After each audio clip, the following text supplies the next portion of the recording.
Bom dia, boa tarde, boa noite, Fortunatos! Tudo bem com vocês? Espero que sim. Bom, no vídeo de hoje a gente vai falar de como encontrar empresas baratas na crise. Bom, atualmente a gente está vivendo uma crise, né? E muito se fala em a empresa A está muito barata, ela está negociando caixa. A empresa B está mais barata ainda, ela está negociando caixa e ainda dá um troco. Só que como é que você analisa isso, né? Ninguém fala sobre como analisar o caixa e é disso que a gente vai falar no vídeo logo depois da vinheta. Solta aí!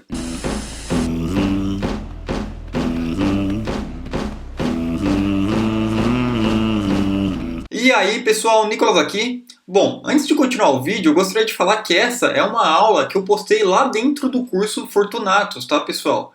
Então, eu só estou postando aqui no YouTube porque eu achei que ia ajudar muita gente e os meus alunos também me deram o aval, né? Me deram um feedback positivo para eu poder tirar a aula de lá e postar igualzinho aqui no YouTube, tá? Então já deixem um like aí, pessoal, porque isso aqui é uma pequena parte, né, de um conteúdo que é pago, que é lá do curso Fortunatos, beleza? Bom, então bora pro vídeo, né? Bom, pessoal, quando a gente fala de caixa, de empresa da bolsa, né, eu acho que tudo fica um pouco mais subjetivo.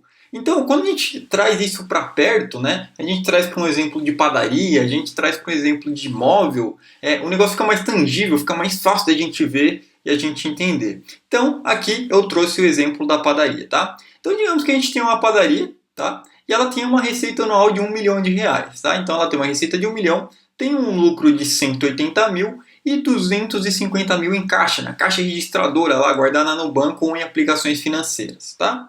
O valor de mercado dessa padaria é de 3 milhões de reais, tá? Aí você me fala, pô, 3 milhões, né? Mas ela tem uma receita de 1 milhão e tem um lucro de 200 mil, né? Então, mais um caixa de 250 mil, acho que ela tá num valor legal, né? Não tá tão bacana para eu comprar ainda, mas eu acho que tá num valor bacana. Pessoal, esses dados aqui que eu estou pegando na padaria é de uma empresa da bolsa, tá? Eu dividi por 100 os dados lá e trouxe aqui para o exemplo de padaria, mas isso aqui tem realmente uma empresa da bolsa. E aí a padaria pegou e passou por uma crise, tá? Essa padaria era super bem localizada no centro, tudo mais, tinha uma estrutura forte, uma padaria que todo mundo falava bem, teve uma crise na cidade e o que aconteceu? O valor de mercado dessa padaria, que ele era anunciado toda vez, né? Igual na bolsa, né? Como se tivesse um home broker. Tinha uma plaquinha na padaria e você ficava anunciando esse valor de mercado da padaria. O valor de mercado caiu para 500 mil, ou seja, caiu aí em torno de 80%, né? 70, 80%. Só que a receita anual da padaria ainda é 1 milhão, o lucro 180 mil, tá? E ela tem um caixa de 250 mil. Agora prestem atenção, devido a essa crise, provavelmente a receita e o lucro dessa padaria vai cair. Só que a gente não sabe quanto que ele vai cair e por quanto tempo. A gente só sabe que numa época boa, a padaria tem uma receita de 1 milhão, um lucro de 180 mil e isso aqui é imutável, né? Ela tem 250 mil no caixa. Então, por que o mercado enxerga que essa padaria está negociando tão barato? Porque é o seguinte, a padaria está valendo 250 mil, só que só na caixa registradora que ela tem 250 mil.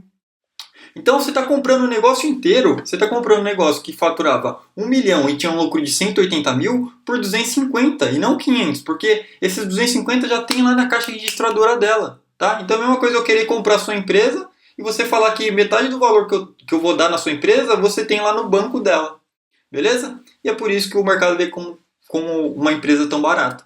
Só que seria ótimo se o cenário fosse só isso aqui, né? Só que não é só isso aqui. Além de receita e lucro e caixa, o que a padaria tem?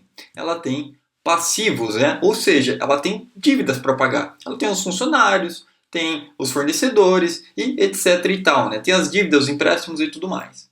Então, como é que a gente analisa uma empresa nesse cenário mais completo, né? Então vamos lá, pessoal. Agora a gente vai falar de liquidez e solvência, tá? Essa liquidez e solvência ela serve para a gente conseguir analisar se, por exemplo, uma empresa ela vai conseguir passar por uma determinada crise, se ela tem liquidez para passar, né? Se ela tem solvência ou não, né? Ou se ela vai ter mais dificuldade, se vai acabar o caixa, se vai acabar o dinheiro dela antes e etc. E analisando isso, a gente também consegue ter uma ideia melhor do perfil daquela padaria. Ah, realmente ela tem 250 mil em caixa? só que a dívida dela é pequena, ela tem bastante coisa a receber, então realmente isso é muito barato. Ou não, realmente ela tem 250 mil, está valendo 500, mas tem uma pancada de dívida no curto prazo. Como que ela vai fazer para pagar? Beleza? Então vamos lá, pessoal. Quais são os tópicos aqui que a gente vai falar? A gente vai falar sobre o ativo circulante, passivo circulante, liquidez corrente, liquidez seca, imediata e capital de giro. Além disso, eu vou trazer alguns exemplos aqui de empresas reais, vou pegar lá dados da bolsa e calcular junto com vocês algum desses caras para a gente ver a situação de algumas empresas, beleza? Também vou pegar o fato relevante lá da CVC, que é um case bem bacana para a gente poder analisar. Tá? Então, vamos lá, pessoal, vamos voltar um pouquinho aqui, né, para vocês entenderem. O final vocês têm que entender aqui as premissas, né? Então, o que é o ativo circulante, tá? O ativo circulante são bens e direitos de curto prazo, ou seja, que a empresa pode transformar em dinheiro em até 12 meses. Então, aqui a gente tem o caixa da empresa, né, a caixa registradora, as aplicações financeiras, CDI, etc., Tesouro, contas a receber. Então, quais são as contas que eu tenho a receber nos próximos 12 meses? Estoque e outros, tá? Então, aqui eu peguei um exemplo de uma empresa da bolsa, né? Uma empresa que eu gosto, inclusive, que é MDA3, né? M Dias Branco.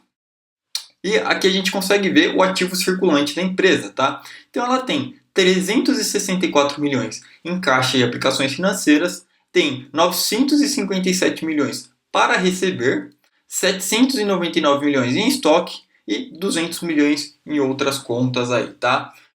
Lembrando, pessoal, que quando a gente fala disso aqui, a gente está falando de balanço patrimonial. Então, é uma foto. A empresa pegou lá no final do quarto trimestre e tirou uma foto de tudo que ela tinha em caixa, tudo que ela tinha para receber, tudo que ela tinha em estoque e falou, bom, pum, é isso aqui, tá? Então, ela tem um ativo circulante aqui de 3 milhões de 2 milhões e 300, tá?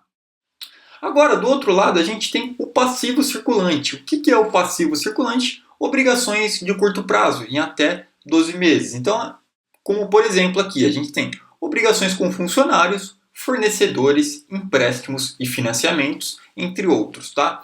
Então, olha aqui o passivo circulante da MDIA, tá? Então, a gente tem aqui, 1 bi, 153 milhões de passivo.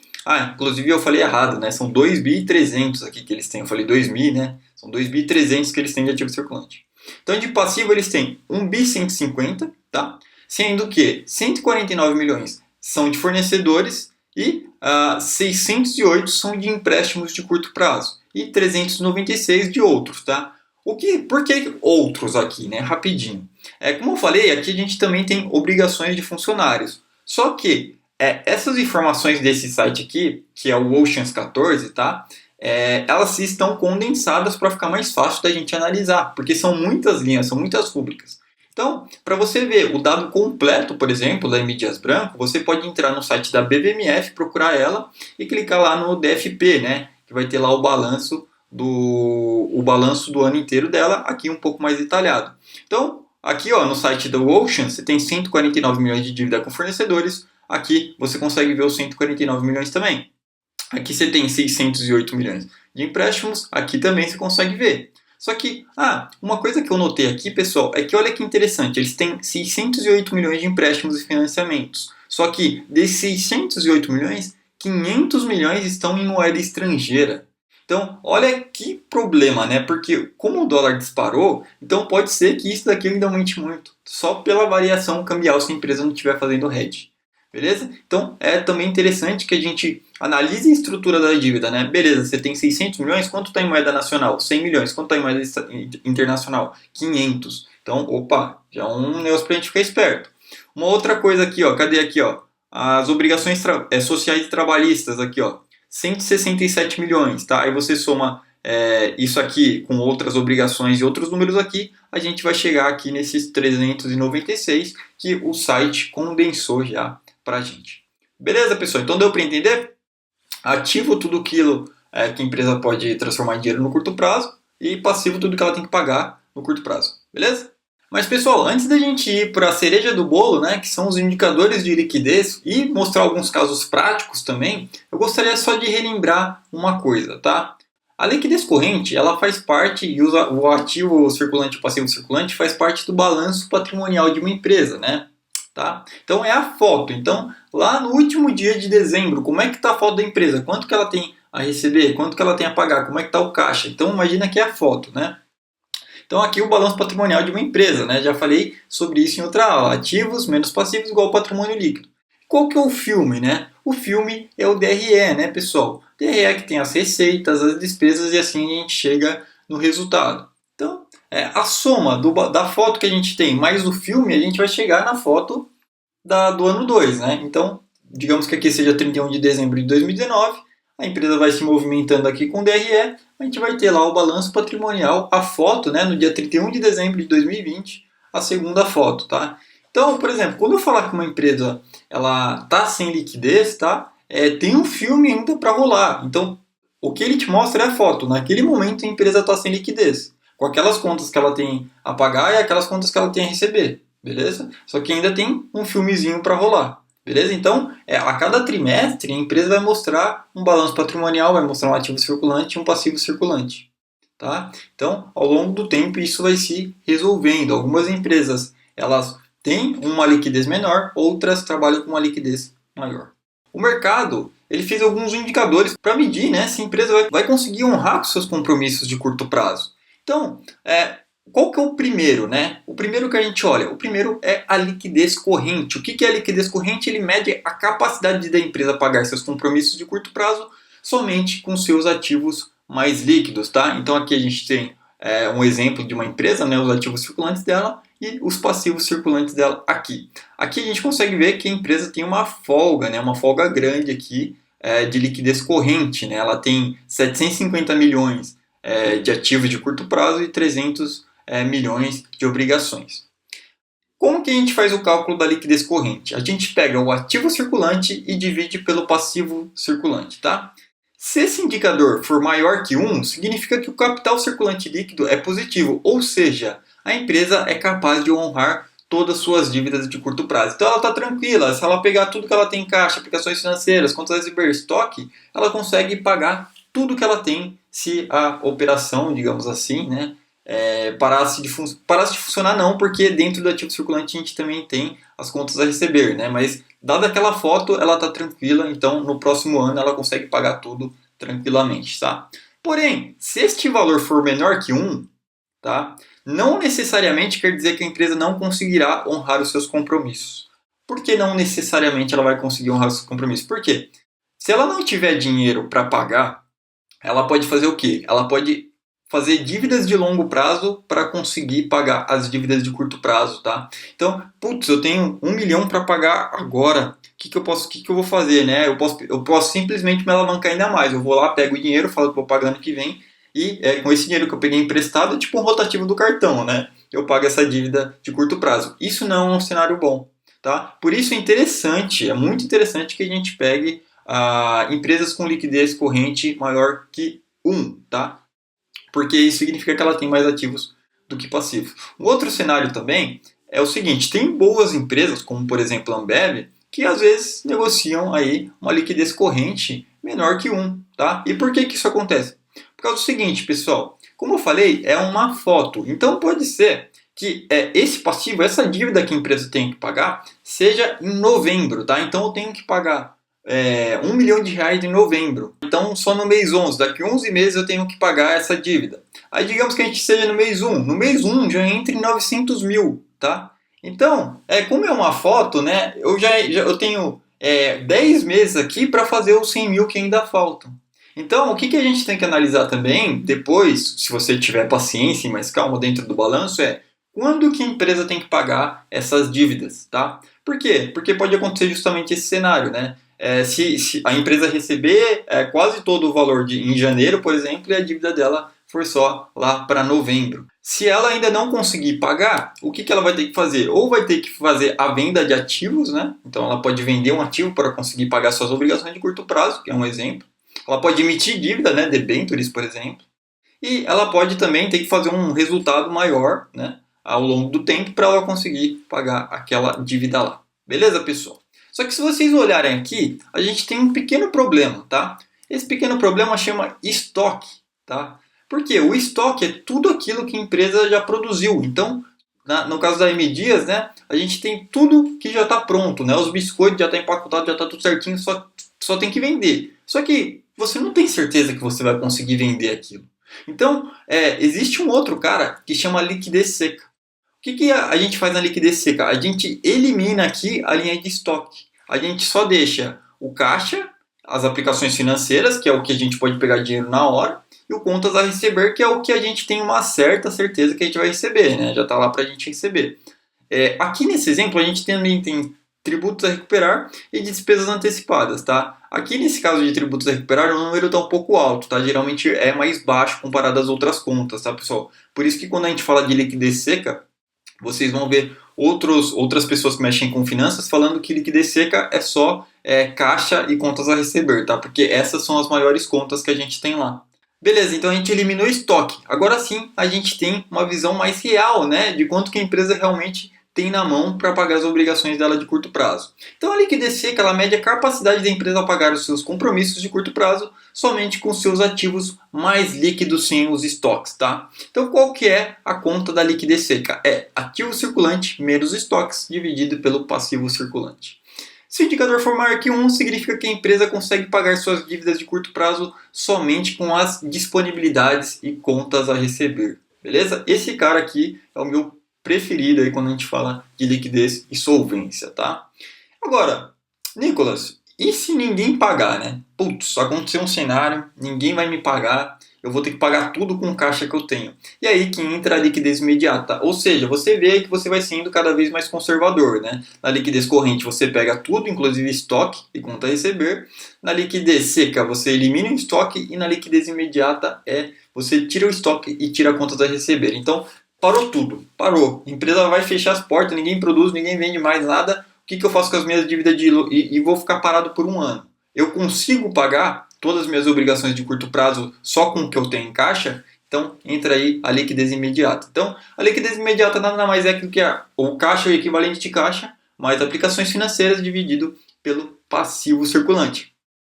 Se o indicador for maior que 1, significa que a empresa consegue pagar suas dívidas de curto prazo somente com as disponibilidades, ou seja, somente com o caixa consegue pagar toda a dívida de curto prazo. Então, essa é uma empresa que está suave, né, pessoal? Se entrar uma crise aí, ela está tranquila.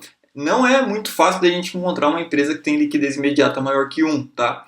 Porque é a mesma coisa ela conseguir pagar tudo que ela tem no próximo ano só com caixa. É um pouco difícil, mas é possível encontrar empresas nesse cenário. Isso quer dizer que a empresa é boa? Quer dizer que a empresa é ruim? Tende a dizer que a empresa é boa, beleza? Porque ela está guardando caixa para uma eventual crise. Mas também pode significar que ela não está usando todo o seu potencial. Por que esse caixa está aí, né? Por que você não está usando para investir em outra coisa e me retornar mais? Beleza? Bom, pessoal, e por último a gente tem o capital de giro. O capital de giro nada mais é do que o ativo circulante menos o passivo circulante. Então, quanto sobra disso? Capital de giro. Beleza, pessoal? Agora, vamos conferir algumas empresas na real, né? Vou pegar lá a Via Varejo que está na moda aí. Muita gente falando dela, né? Bom, vou entrar aqui. No site Fundamentos, a gente consegue vir aqui, ó. Vivar 3, tá? Vamos aqui em dados históricos, balanços em Excel. Aqui a gente coloca o código aqui, que é JS, e dá um baixar, tá? Quando você baixar, vai abrir um zip. Eu já deixei aqui preparado para ir mais rápido, né? Beleza, pessoal, vai abrir uma tela igual a essa para você, cheia de números do balanço e tudo mais, né? Do balanço patrimonial, etc. Aí a gente pode aqui calcular ao longo do tempo como que estava a liquidez da empresa. É interessante que a gente calcule ao longo do tempo, por quê? Porque às vezes pode ser uma empresa que esteja passando por maus bocados agora, tá? Ou pode ser uma empresa que ela tenha o hábito de negociar com uma liquidez ou solvência baixa, tá? Então é isso que a gente tem que analisar também. De repente é uma ótima empresa, só que o negócio dela é negociar com uma liquidez baixa. Então a gente pode chegar em um número equivocado se a gente analisar só o último trimestre. Beleza? Então a gente tem que analisar como um todo. Então como é que a gente faz, né? Então aqui eu já deixei meio que pronto, pessoal. Aqui, ó, liquidez corrente, né? A gente sabe que é o quê? Ativo circulante menos passivo circulante. Então aqui esse menos esse, esse dividido por esse, né? A gente chega aqui na liquidez corrente da Via Varejo. Liquidez seca, o que a gente sabe que é? Ativo circulante menos estoques dividido por passivo circulante, né? Então aqui a gente chega na liquidez seca. E a liquidez imediata basicamente é só o caixa equivalente de caixa, né? com aplicações financeiras, aqui no caso não tem, a gente soma os tributos a receber e as despesas antecipadas e divide pelo passivo circulante, a gente vai chegar na liquidez imediata. Então, vamos analisar aqui o caso da Via Varejo, né? Olha só que BO, né? A Via Varejo, ela tem uma liquidez corrente de 0,79, ou seja, ela não consegue pagar tudo que ela tem a pagar, né, no curto prazo. Ela não consegue honrar com todos os seus compromissos, tá? Isso pode ser um problema. Então, o que ela vai ter que fazer? Ou aumentar aí tudo o seu fluxo de caixa, né? Ou vender ativos, ou fazer dívida, aquela história que eu falei. E olha aqui que número pior ainda aqui, né? Liquidez seca. Quando a gente tira os estoques da Via Varejo, que é o que ela ainda não vendeu, né? E esse número aqui, numa empresa do nicho dela geralmente é alto, ela tem 4,5 bi em estoque. A gente vê aqui que sem os estoques ela consegue só honrar com metade, né? Com 50% das dívidas de longo prazo e ela tem uma liquidez imediata muito baixa. Então é possível a gente ver que ela vai ter aí alguns problemas financeiros aí com essa crise. Bom, e a empresa sabendo disso, olha aqui o que eu consegui achar no balanço dela, né? Aqui ela já fala, né, pessoal? É engraçado que os números revelam, né, o que a empresa, ou as atitudes que a empresa vai ter que tomar. Então, ó, aqui ela fala, ó, a companhia continuou o trabalho de aproximação com parceiros financeiros e seguradoras, reforçando o relacionamento existente e também atraindo novos interessados. Concluímos o alongamento de uma dívida que teria vencimento em fevereiro de 2020 para dezembro de 2021. Deu para sacar, então, o que ela está fazendo? Alongando a dívida, né? Joga a dívida para frente, pago menos agora, né? Que eu estou sem liquidez. E vamos ver o que acontece lá no futuro. Agora, se a gente pegar a concorrente dela, Emiglu, olha aqui como está a Emiglu. Ok, beleza, né? Emiglu numa situação bem mais confortável. Então, ela tem uma liquidez corrente de 1,60, ou seja, ela tem 60% a mais do que ela tem que pagar no curto prazo. Ela tem uma liquidez seca de 1,13, então mesmo que a gente tire os estoques da Emiglu, ela ainda sobra 13% aí de ativos, né? Ela tem uma liquidez imediata de 0,15, tá? Como eu falei, é difícil da gente encontrar uma empresa que tem uma liquidez imediata alta, né? Mas você vê aqui que ela costuma trabalhar com uma liquidez imediata baixa, né? E a Emiglu também é uma empresa de turnaround, né, pessoal? Se a gente for muito para trás aqui, ó, a gente vai ver que essa liquidez seca que hoje está em mais de 1 dela, ó, geralmente negociava bem abaixo disso, né? Beleza? Porque ela não era uma empresa tão boa assim como é hoje, né, lá no passado.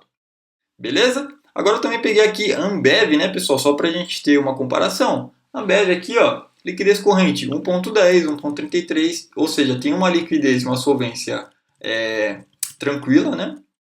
Só que se a gente pegar a liquidez seca aqui, a gente ia ver que é um número um pouco menor. Isso é para tornar o investidor preocupado? É para deixar o investidor preocupado? Provavelmente não, porque a Ambev tem uma estrutura de caixa bem bacana. Então provavelmente cai naquele caso que a gente falou. A minha dívida é só para pagar lá no fim do ano, tá? E o que eu tenho a receber vai ser bem antes disso. Porque é uma foto, tá? Agora, olha que interessante o número de liquidez imediata da Ambev. 66% de tudo que ela tem a pagar no curto prazo, nos próximos 12 meses, ela tem em caixa. Tá? 66% ela tem em caixa de aplicação financeira. Então ela consegue bancar aí mais, digamos assim, entre aspas, mais da metade do ano só com o que ela tem em caixa. Tá? Então é uma coisa que a gente tem que analisar além do caixa, tá? Contas a receber, estoques, etc. Assim, a gente já tem uma visão muito melhor se a empresa vai conseguir sobreviver pós uma crise, tá? Se ela vai ter dificuldades para sobreviver ou não, tá? E se ela está barata ou não, além da gente analisar, só comparar o caixa com o valor da empresa. Beleza? Agora vamos voltar lá e eu vou dar um exemplo comparando o preço da empresa. Né? Então vamos aqui. Vou abrir aqui, tá? Pessoal, lá no site da Oceans 14, a gente já tem a liquidez corrente e a liquidez imediata, o capital de giro prontinho aqui pra gente, tá? A gente não precisa ficar entrando lá no fundamentos e calculando na mão, tá? A gente já tem aqui prontinho. Eu só queria mostrar para vocês como que a gente faz para calcular, né? Se vocês tiverem dúvida e tal, é só voltar o vídeo aí, vocês vão entender, né? Mas aqui é da M Dias, né? Então vocês veem aqui que é M Dias tem uma solvência bem tranquila, né? Uma liquidez de 2, uma liquidez imediata de 0,32 e um capital de giro de 1,1 bilhão, tá? Bom, agora, o que eu trouxe aqui? Eu trouxe o cenário da CVC, a tão falada CVC, né? Qual que é o valor de mercado da CVC hoje? tá? O jeito mais fácil de descobrir isso é no Google, tá? A gente pode simplesmente multiplicar a quantidade de ações pelo preço ou procurar no Google. Então, o valor de mercado da CVC hoje é de 1,48 bilhões, tá? Então ela está valendo 1,5 bilhão, tá? Agora, tá barato ou tá cara, né? Bom, pessoal, vamos analisar aqui a liquidez da empresa. A empresa tem uma liquidez corrente de 1,5, tá? Então ela tem 50% a mais em ativos do que ela tem em passivo no curto prazo. Beleza? Bom sinal, ótimo sinal. E olha aqui, isso aqui. Ela tem um capital de giro, ou seja, os ativos circulantes, né, de curto prazo menos os passivos circulantes de 1,6 bi. E ela está valendo 1,5 bi. Então, só da foto do final de 2019, né, só da foto de hoje, digamos assim, ela tem mais a receber nesse ano de 2020 do que ela está valendo, do que o valor de mercado dela. Tá? E, Nicolas, mas vamos abrir um pouquinho mais isso? Vamos, pessoal, eu abri aqui, tá? Então, ela postou um fato relevante, né? Falando assim, mercado, não se preocupa porque eu tenho dinheiro para bancar essa crise. Pelo menos se as coisas voltarem ao normal esse ano, né?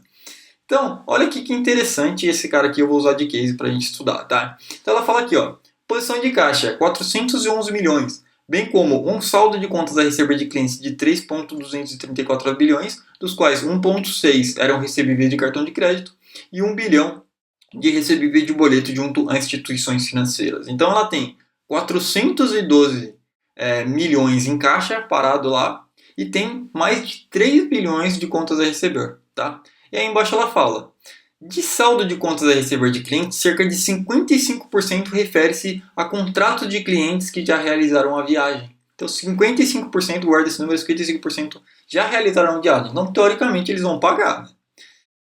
E aí eles falam mais uma coisa aqui, ó, o saldo de 811 milhões de adiantamento a fornecedores, que na sua maior parte se referem a bilhetes aéreos já pagos de viagens já intermediadas pela companhia. Saldo de 745 milhões de reais na linha de fornecedores. Então eles ainda têm 745 mil milhões para receber dos fornecedores, tá? Além disso, o que eles estão fazendo, né? Para diminuir os passivos agora, né? Aqui eles falaram só dos ativos, né? Quando a gente fala da liquidez, o que eles estão fazendo para diminuir os passivos? Com as iniciativas de redução mencionadas anteriormente, estima-se que os gastos recorrentes da companhia sejam de cerca de 50 milhões por mês. Então, o que eles estão falando? Bom, reduzi aqui o meu quadro, né? Fiz algumas movimentações aqui para reduzir. Tenho só 50 milhões para manter aqui minha operação. Vou ter que desembolsar 50 milhões por mês, né? E eles falam também do endividamento deles, não? Então, ó, de um endividamento na ordem de 1,8 bilhões, temos 603 milhões vencendo este ano. Só que só lá em novembro de 2020. Beleza, pessoal? Então, olha aqui que interessante. Então, vamos fazer, fiz aqui a continha de padeiro, né? Já a gente está falando de padaria e vamos falar de continha de padeiro. 402 milhões de caixa, tá? 55% de 3,2 bi, que é o que eles têm a receber. Então, digamos que só quem já viajou pague, né? Então, digamos que todo mundo que já viajou pague. Esse número pode ser maior, pode ser menor, pode, tá? Mas eu peguei aqui os 55% dos 3,2 que eles têm a receber. 50% de 745 milhões. Por quê? Porque eu estou estimando aqui que alguns desses fornecedores não vão conseguir pagar, tá? Digamos que só metade dos fornecedores paguem, tá? Então vira aqui 372 milhões. Quando a gente soma tudo isso, a gente chega aqui no ativo circulante de 3,5 bi, basicamente, tá? Agora, indo para os passivos, a gente tem o quê? A gente tem os 50 milhões vezes 12, né? Que é o que eles falaram que vão ter aí de custo fixo, mais ou menos. Então, vão ter 600 milhões aí, mais 603 milhões que eles vão ter que pagar lá em novembro de 2020, resultando isso, né, em 1,2 bi. Se a gente subtrair os 2,5 bi com os 1,2, sobra 1,3 bi. E eles têm quantos? Qual que é o valor de mercado deles hoje? 1,4 bi. Tá? Agora, digamos que o cenário seja um pouco pior, tá? E algumas coisas eu desconsiderei aqui, porque aqui eles não falam, por exemplo, de fornecedores, beleza? Então, digamos que esse número aqui, na verdade, seja 1 bilhão, tá? Digamos, vamos tirar 350 milhões aí, digamos que seja 1 bilhão. Eles têm 1 bilhão de ativos circulantes, de ativos de curto prazo, e estão valendo 1,4 bilhões de mercado, tá? Então, isso está barato ou está caro, tá? E aí é uma resposta que cada investidor vai responder individualmente, né, pessoal? Até quando você acha que vai essa crise do corona, tá? Você acha que a empresa tem uma boa gestão para se recuperar dessa crise depois? Ou você acha que vai desandar o negócio totalmente?